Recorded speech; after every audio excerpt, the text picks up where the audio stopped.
So diri lang natabo mga isol sa Pilipinas na so wala na sa tuwa in general sa tuwa nga policy, wala na dili na nimo makita sa tuwa nga structure, wala na sa nakuyog dra.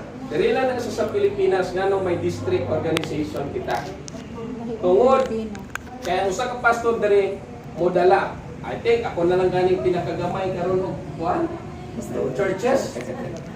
Kaya unong to ng ligad karon nigpito at least nigpito. Oh? Pero uban na gadala na tag 20 kapin, 25. How much more sa una tag 40, 50 ang ilang nga mga churches. Usa lang ka pastor mga igsoon. So paano na karon kung dili ka mohimo og inisyatibo mga igsoon nga maka-create nga ang pagpadali sa pagpaabot sa mga programs dira lang sa usa ka unsa organization, no? So that's why kini man gyud prinsipyo gyapon na sa Biblia, Brother Ronnie, no? Nga kung unsa ang good himuha suportahi.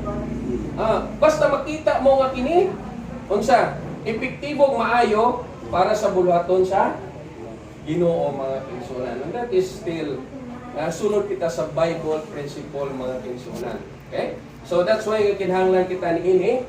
Kung ako man nakita nga kinahanglan gyud kini mga kinsunan, the only thing nga naamang kita ni pero wala lang sa sakto nga system nato kung unsa gayud ang ginatawag district association.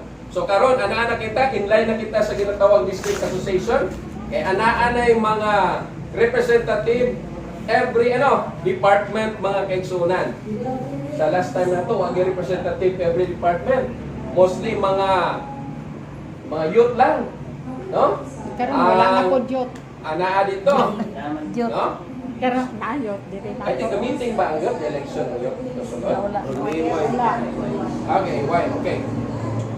So, diri mga igsuon nganong nakaingon ko nga mo ning pinakataas ngayon sa organization sulod sa distrito.